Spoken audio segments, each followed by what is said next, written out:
Today, we become legends.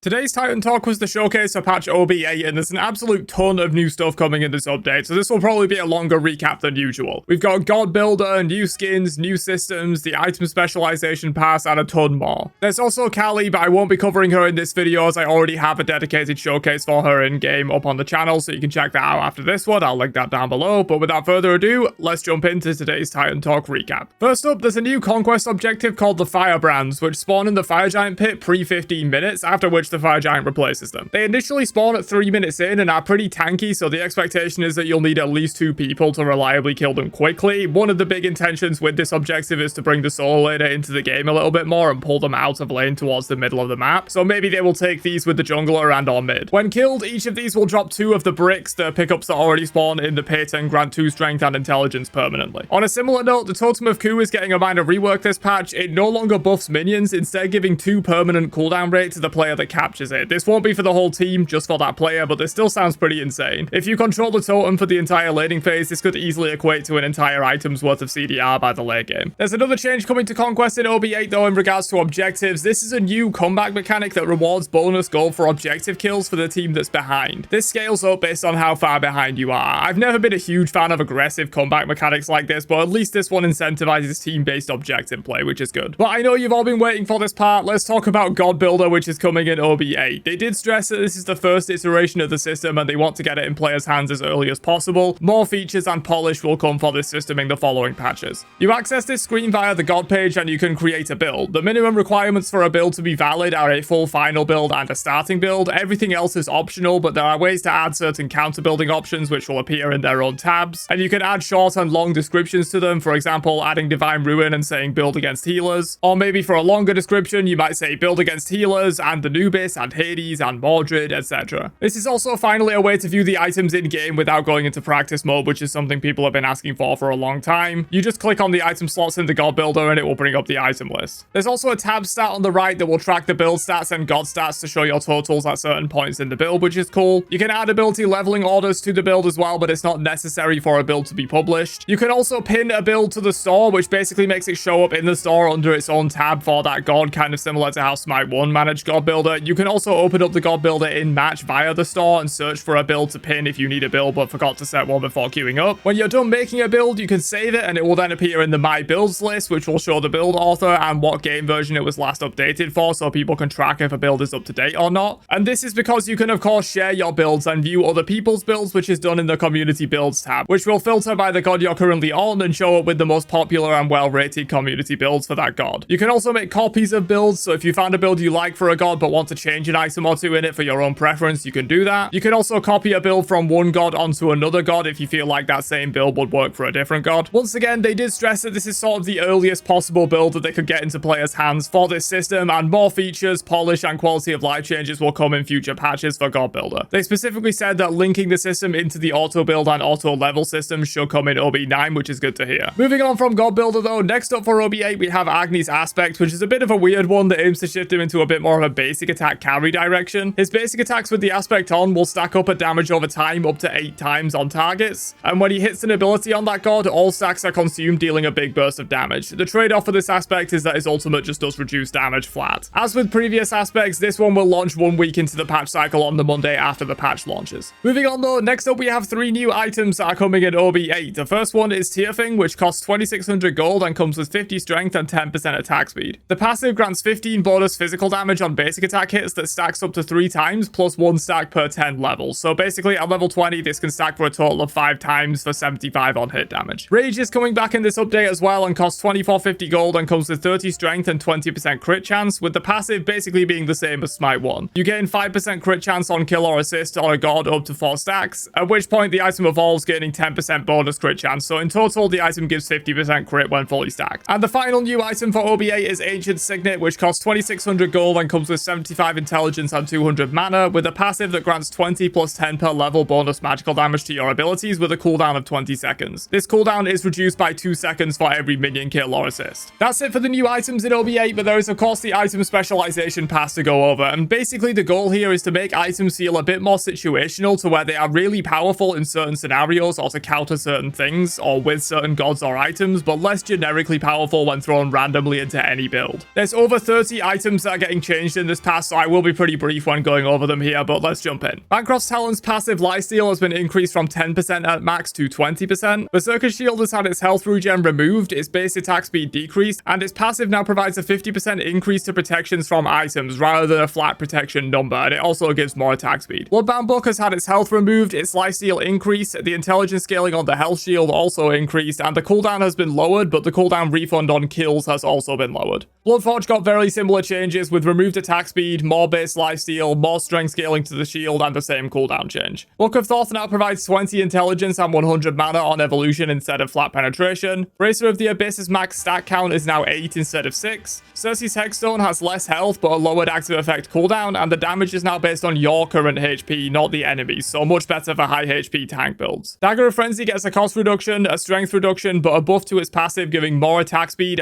and that's for 6 basic attacks up from 5 before. Deathbringer now has less strength, less base crit chance, but a higher crit damage bonus. Death Metal has less base crit chance, more base attack speed, and its active effect now gives you a crit chance aura rather than strength and intelligence. Demon Blade now has less crit chance, more base attack speed, and more passive attack speed, but the duration of its passive also went from 4 seconds to 3 seconds. Devourer's Gauntlet gets a similar change to Book of Thoth, no longer giving flat penetration on evolution, instead giving more strength and life steal. Eros Bow now heals 3% max health instead of 2%, but has a slightly decreased ally mark range. Eye of the Storm no longer has physical protection, but has more magical protection and more health. Genji's Guard's passive cooldown is now 20 seconds instead of 30 seconds before. Helm of Radiance now has 6 max stacks on its passive instead of 4. Hide of the Nemean Lion no longer has passive reflect damage, but its active effect is much stronger and lasts longer with a much lower cooldown. Jade Scepter no longer debuffs enemy strength and intelligence, but has a much lower cooldown. Linnean Bow now fires 3 arrows in quick succession, each doing 60% basic attack damage instead of 1 arrow dealing 130%. Leviathan's Hide no longer stacks twice, but you gain 1 permanent max health every time an enemy hits you with a basic attack while you have this item. Nimble Ring now grants 1% basic attack damage and 1% attack speed per 10 intelligence instead of 2 per 30 intelligence before.